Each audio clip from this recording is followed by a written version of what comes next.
Hello guys, welcome to Jupiter classes. आशा करता हूँ कि आपको पुराना लेक्चर जो है वो बहुत पसंद आया होगा। नई स्लाइड्स, नया इंटरफेस लाने की कोशिश की है हमने वहाँ पर।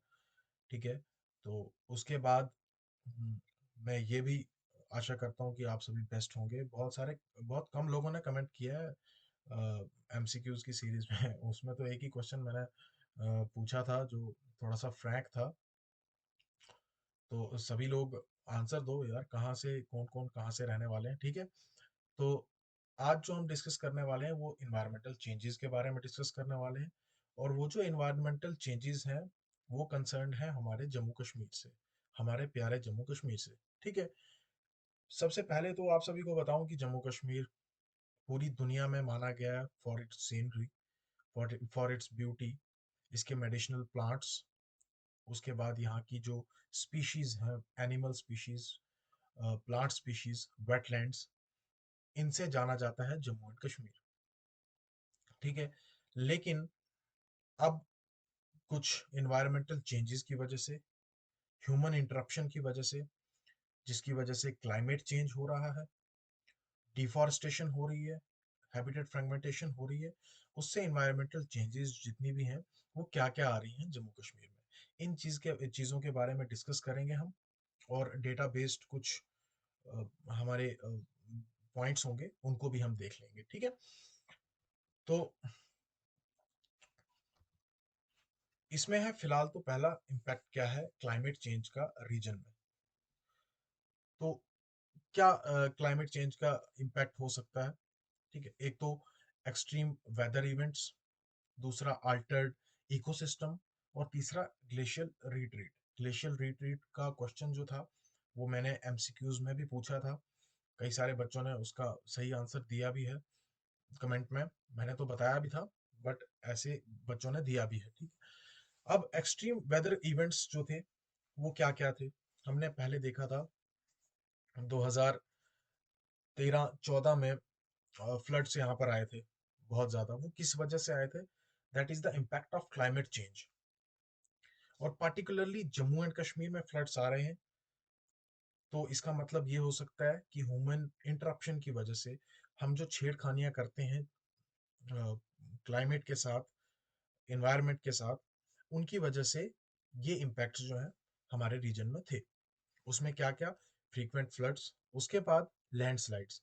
लैंडस्लाइड्स का मेन कारण जो है वो है roads construction and soil erosion, या हम कह सकते हैं डिफॉरेस्टेशन। उसको भी हम आगे डिस्कस करेंगे। तो रोड्स कंस्ट्रक्शन की वजह से क्या है, एक तो यहाँ पर स्लोपी लैंड है। उसके बाद जब वहां पर कटिंग होती है मशीनों के द्वारा, तो वहां पर जो मिट्टी होती है, जो अंडरग्राउंड जो मिट्टी होती है वो बहुत नरम होती है। और जैसे ही वो कांटेक्ट में आती है फ्लोइंग वाटर के, फ्लोइंग वाटर कैसे आता है? रेन के थ्रू। अब रेन, जब बारिश होती है, बारिश के बाद क्या होता है, वाटर फ्लो करना शुरू हो जाता है, तो वो आसानी से उस मिट्टी के अंदर घुल के लैंडस्लाइड क्रिएट कर देता है। और उसमें जो बड़ा कारण एक और है, वो क्या है? वो है डिफॉरेस्टेशन। उसके बाद अल्टर्ड इकोसिस्टम। अल्टर्ड इकोसिस्टम देखें हम, जो भी जितना भी जो बैलेंस है इकोसिस्टम का, खासकर की जो हाई एल्टीट्यूड, यहाँ पर हाई एल्टीट्यूड की बात करेंगे क्योंकि ये जाना ही जाता है इसी वजह से। ठीक है। Is disrupted affected flora and फाना।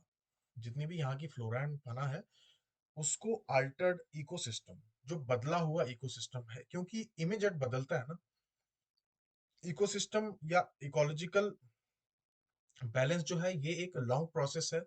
जैसे इकोलॉजिकल सक्सेशन थी, लॉन्ग प्रोसेस है। कहते हैं ना कि घर बनाने में देर है लेकिन घर तोड़ने में एक सेकंड भी नहीं लगता, बस वैसा ही कुछ है।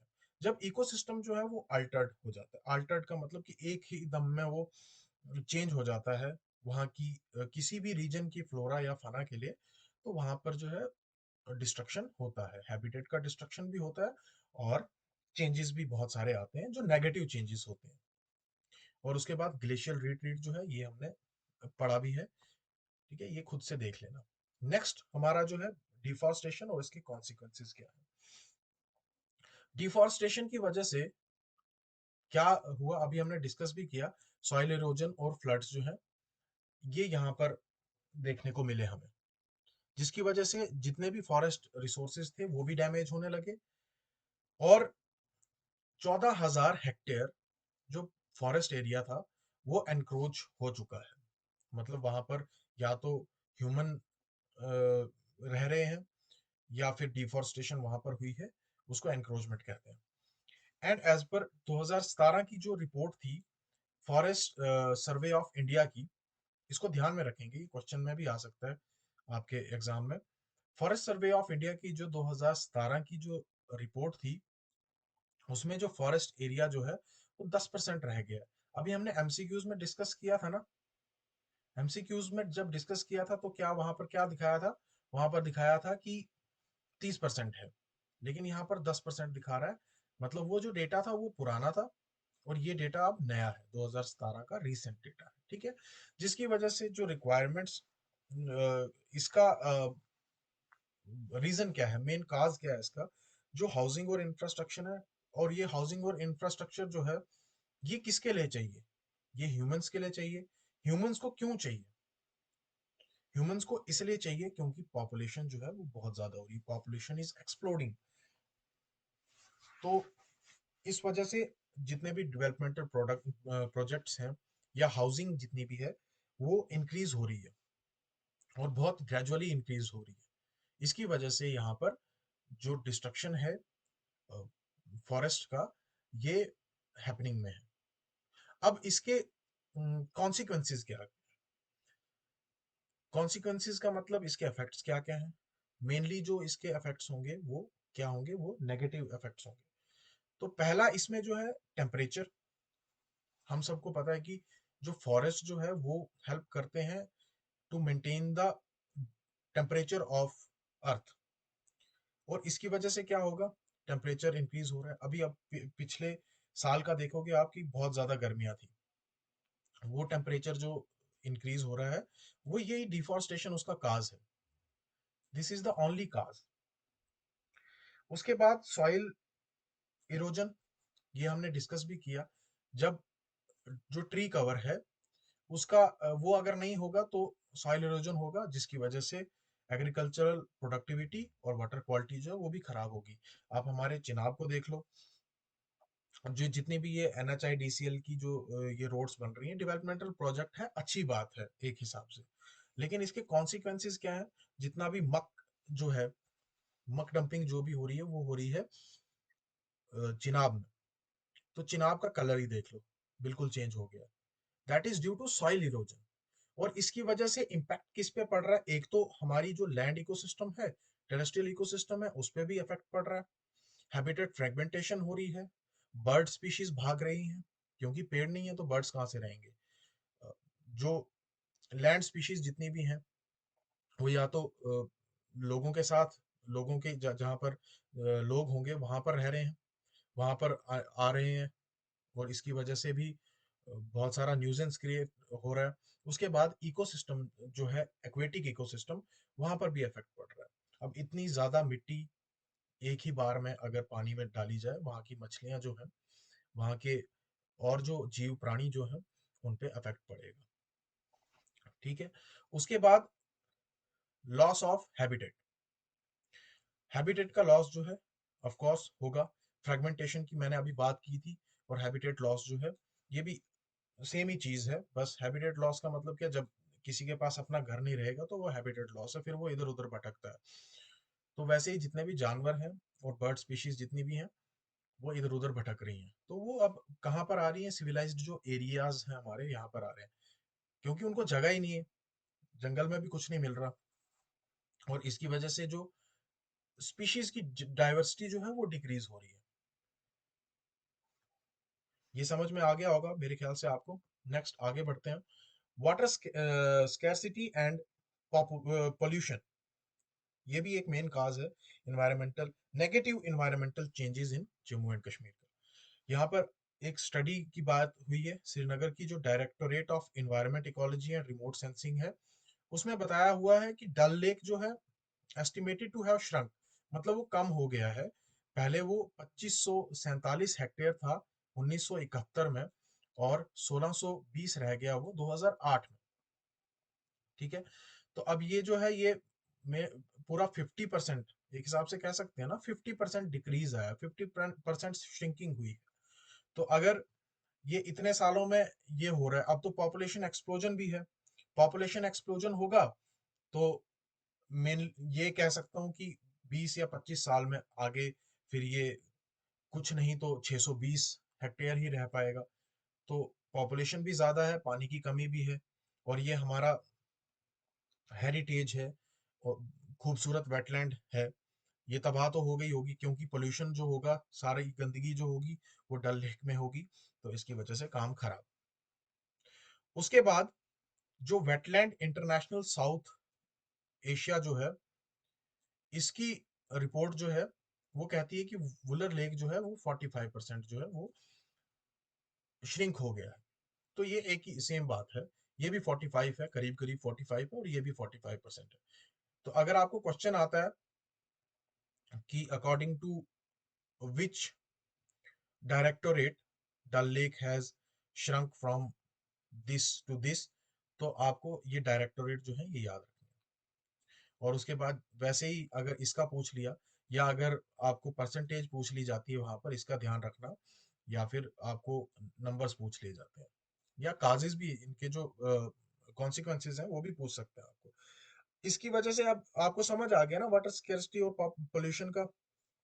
वाटर रिसोर्सेज जितने भी हैं वो डिमिनिश हो रहे हैं, और कंटामिनेटेड वाटर है। डिमिनिश कैसे हो रहे हैं? क्योंकि डिमांड बहुत ज्यादा हो रही है, पॉपुलेशन ज्यादा है, वाटर सप्लाई जो है वो घरों में होगी, घरों से जो पानी निकलेगा वो पोल्यूटेड होगा, उसकी वजह से जो वाटर बॉडीज हैं वो भी कंटेमिनेटेड होंगी, ये एक दूसरे से इंटर रिलेटेड है।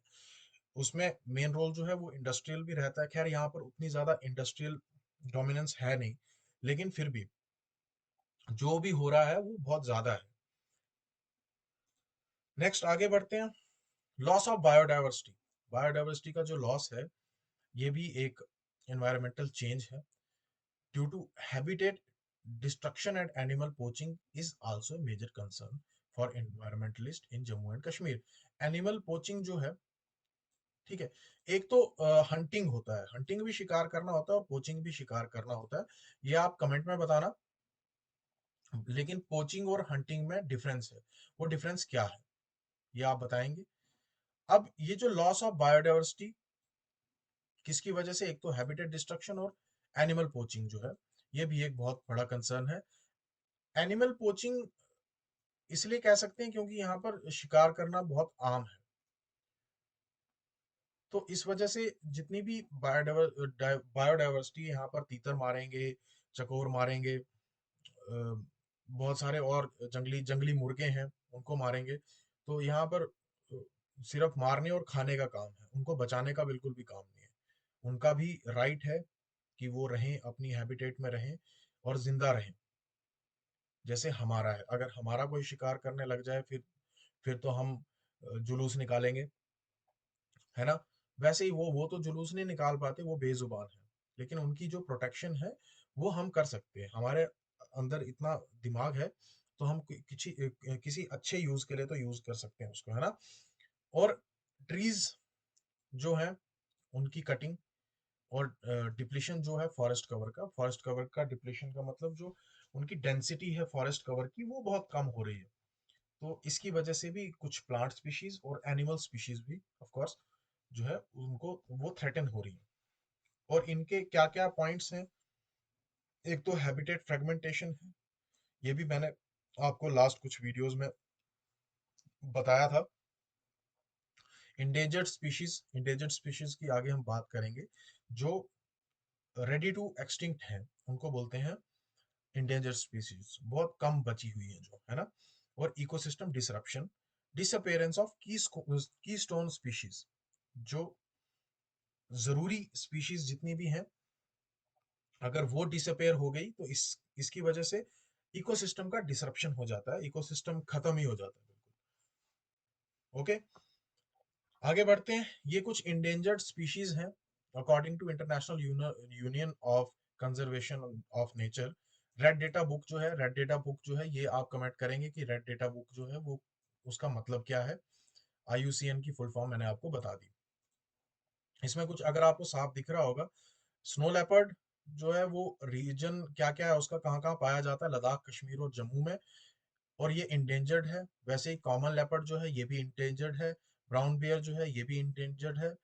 आइबेक्स जो है इंडेंजर्ड। हिमालयन तार जो जम्मू में पाया जाता है, सिर्फ जम्मू रीजन में, वो भी इंडेंजर्ड है। मारखोर कश्मीर जम्मू दोनों जगह, सीरो कश्मीर और जम्मू दोनों जगह, मारखोर जो है वो क्रिटिकली इंडेंजर्ड है, बहुत बहुत कम बचे हैं। और सीरो जो है वो इंडेंजर्ड है। हंगुल जो है कश्मीर में पाया जाता है, क्रिटिकली इंडेंजर्ड है। मस्क डियर जम्मू कश्मीर लद्दाख तीनों जगह पाया जाता है और इंडेंजर्ड है। चीरू जिसको तिब्बतियन एंटेलोप भी कहते हैं, इसका एक और नाम है, ये कमेंट में बताना। लद्दाख में पाई जाती है और ये भी क्रिटिकली इंडेंजर्ड है। तिब्बतियन गैजल लद्दाख में पाई जाती है, इंडेंजर्ड है। खैर यहाँ पर तो जम्मू कश्मीर की बात करनी थी हमें, लद्दाख इसलिए इंक्लूड कर रहे हैं क्योंकि सिलेबस जो है वो पूरे इंडिया का भी कुछ ना कुछ होगा, तो वहां पर लद्दाख भी आ जाता है। छोटा सा पार्ट है बस, इसको डिस्कस करना कोई बड़ी बात नहीं है। गोल्डन ईगल कश्मीर लद्दाख और जम्मू में है, इंडेंजर्ड। वेस्टर्न ट्रैगोपन कश्मीर और जम्मू में इंडेंजर्ड है। चीर फीजन कश्मीर और जम्मू दोनों जगह है, इंडेंजर्ड है। ठीक है, तो ये कुछ स्पीशीज थी जो एनिमल स्पीशीज, और कुछ मेरे ख्याल से इसमें बर्ड स्पीशीज भी होंगी। तो ये इनका स्टेटस है अभी, ये इंडेंजर्ड है, क्रिटिकली इंडेंजर्ड है, क्या है। ओके, एक्सटिंक्ट कौन कौन सी स्पीशीज हैं जम्मू कश्मीर से, वो आपने बताना है कमेंट में। और ये भी बताना है कि किस स्टेट को ये पता चला था कि वो टोटली एक्सटिंक्ट है, ये आप कमेंट में बताएं। ठीक है, अभी रिसेंटली एक और कोई जानवर मिला था, वो जानवर भी बताना कौन सा मिला था जिसका माना गया था कि वो एक्सटिंक्ट है। नेक्स्ट हम देखेंगे सॉइल इरोजन और लैंड डिग्रेडेशन। सॉइल इरोजन जो है वो किसकी वजह से होता है, मेनली या तो हम एग्रीकल्चर कर रहे हैं या कटिंग ऑफ फॉरेस्ट करते हैं। स्टीप स्लोप्स हैं यहाँ पर, अभी हमने डिस्कस किया, डिफॉरेस्टेड एरियाज जितने भी हैं वो इरोजन के प्रोन ही होते हैं और लैंड डिग्रेडेशन वहां पर होती है। एग्रीकल्चरल इम्पैक्ट क्या है, फर्टाइल टॉप सॉइल जितनी भी है वो खत्म हो जाती है, उपजाऊ जो होती है, ऊपर टॉप सॉइल जो होती है वो खत्म हो जाता है, उसकी जो फर्टिलिटी है वो खत्म हो जाती है। इसकी वजह से एग्रीकल्चरल प्रोडक्टिविटी जो है उस पर भी असर होता है और फूड सिक्योरिटी पे भी। नेक्स्ट, मेजर्स क्या क्या है एनवायरमेंटल इश्यूज को एड्रेस करने के लिए, या इन्वायरमेंटल इश्यूज को रेज करने के लिए। रिफॉरेस्टेशन हम कर सकते हैं, अपने बर्थडे पे एटलीस्ट एक पेड़ आप लगाएं कहीं पर भी, किसी की जमीन में ही लगा दें, उसी का हक हो उस पे, लेकिन एटलीस्ट ये कोशिश करें कि पेड़ हो। उसके बाद वाटर कंजर्वेशन हम कर सकते हैं, वाटर कंजर्वेशन हम वाटर को रीयूज कर सकते हैं, बहुत सारी चीजें हम घर में घरेलू कर सकते हैं और बहुत आसान रहेगी। उसके बाद सफाई, सफाई तो कर सकते हैं हम। उसके बाद कम्युनिटी इंगेजमेंट, ये भी जरूरी है, लोकल कम्युनिटीज जितनी भी हैं उनको कंजर्वेशन में हम इंगेज कर सकते हैं, एक कमेटी अपनी बना सकते हैं हम, सस्टेनेबल प्रैक्टिसेस कर सकते हैं, कमेटी बनाएंगे, एक कोई गांव, कोई शहर कमेटी बनाए जिसमें मेनली ये डिस्कस किया जाए कि हम कैसे प्रोटेक्ट करें चेंजेस जितनी भी आ रही हैं उनसे, नेगेटिव चेंजेस जितनी भी आ रही हैं उनसे अपने एनवायरनमेंट को, और उनको बढ़ावा दिया जाए। अब आप मेरे को बताना कि जो भी एक्ट जितने भी हैं, wild life conservation act, forest act, जो जितने भी थे जम्मू कश्मीर के थे, कुछ इंडिया के थे, वो मैं डिस्कस करूं अलग अलग से या नहीं, या आप खुद कर लोगे, क्योंकि जम्मू कश्मीर के भी कुछ फॉरेस्ट एक्ट्स हैं और वाइल्ड लाइफ कंजर्वेशन एक्ट्स हैं, वाइल्ड लाइफ प्रोटेक्शन एक्ट्स हैं, उनको डिस्कस करना मुझे लगता है कि जरूरी है। लेकिन आप बताएं कि हमें डिस्कस करने चाहिए या खुद से कर लोगे। उसके बाद कंक्लूजन क्या है, एजुकेशनल इनिशिएटिव्स जो हैं ये फ्यूचर में हमें बहुत ज़्यादा हेल्प कर सकते हैं, क्योंकि अवेयरनेस होगी, ये हमने बता दिया। पॉलिसी डेवलपमेंट, कोई रीसेंट पॉलिसी मेरे को बताना जो ज़रूरी हो वाइल्ड लाइफ कंजर्वेशन की या एनवायरनमेंट को प्रोटेक्ट करने की, कौन सी पॉलिसीज हुई हैं, उनको वो मेरे को बताना, मैं कमेंट में बताना। मैं देखूंगा कि कौन सी जम्मू कश्मीर के लिए सॉरी, आपके सिलेबस के अकॉर्डिंग ज़रूरी है, और जो जम्मू कश्मीर से रिलेटेड भी हैं, तो उनको हम डिस्कस कर लेंगे नेक्स्ट वीडियोस में। ठीक है, thank you so much for watching guys. बहुत ज़्यादा सपोर्ट मिल रहा है आप सबका। आप लाइक शेयर और सब्सक्राइब करें, दोस्तों को जितना ज़्यादा हो सकता है उनको शेयर करें, कमेंट करें। जितने भी क्वेश्चंस मैं पूछता हूँ उनको कमेंट करें। ये भी बता दिया करो कि वीडियो में कोई कमी है, कुछ चीज़ छूटी तो नहीं है, वो मैं नेक्स्ट वीडियो में फिर डिस्कस कर लूँगा। ठीक है, अगर किसी को कोई क्वेरीज हैं तो वो मेरी ईमेल पे मेरे को मैसेज कर सकता है, टेक्स्ट कर सकता है। ये मेरा इंस्टा है, बाकी मैं कुछ ज़्यादा यूज़ तो करता नहीं, तो इंस्टा पे आप मैसेज कर सकते हो मेरे को, फॉलो करके। फॉलो नहीं भी करना, मैसेज कर देना। ठीक है, और टेलीग्राम मैं डालना चाहता था। टेलीग्राम का लिंक मैं एक काम करूंगा कि इस वीडियो में डाल दूंगा, जो हमारा टेलीग्राम का लिंक है। अभी जो मैथ की क्लासेस लूंगा मैं, उसमें भी उसका भी एक अलग से मैंने ग्रुप बनाया हुआ है सिर्फ मैथमेटिक्स के लिए। जो भी आपके जेके एसएसबी के मैथ्स के पार्ट हैं वो वहाँ पर डिस्कस किए जाते हैं। मैं एमसीक्यूज भी डालता हूँ, काफ़ी देर से नहीं डाल रहा हूँ। सारे जितने भी एस्पिरेंट्स हैं वो रुस्वा होंगे, कुछ पर्सनल प्रॉब्लम्स की वजह से ये नहीं कर पाया था। बाकी हमारा जुपिटर क्लासेस का जो टेलीग्राम का ग्रुप है उसको ज्वाइन करें, यहाँ पर सब्सक्राइब करें। व्हाट्सएप का एक अलग से ग्रुप बना हुआ है, उस पे जाके हमारी वीडियोस जो हैं उनको आप देख सकते हो, नोटिफिकेशन ऑन रखो और सब्सक्राइब करो यहाँ पर। बस क्वेश्चन जितना हो सकता है उतने पूछो। ठीक है, thank you so much again, best of luck.